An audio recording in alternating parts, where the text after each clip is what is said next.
En France, la transformation du pass sanitaire en pass vaccinal ébranle l'Assemblée nationale, à tel point que l'examen du texte, qui avait lieu ce lundi, a été suspendu dans la nuit par une majorité de députés.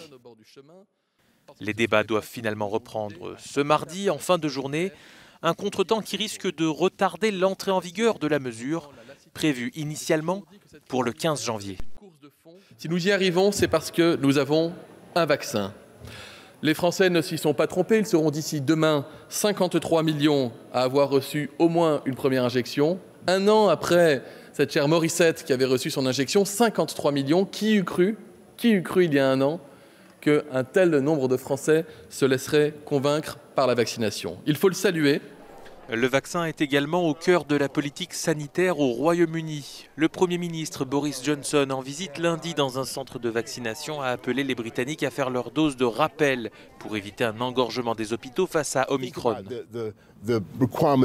Les nouvelles règles que nous appelons le plan B sont importantes, mais il faut aussi prendre ce booster.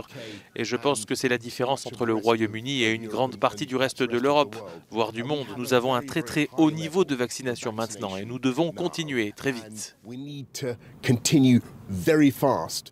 Au Danemark, des recherches plus poussées sont menées pour en apprendre davantage sur l'immunité acquise grâce au vaccin.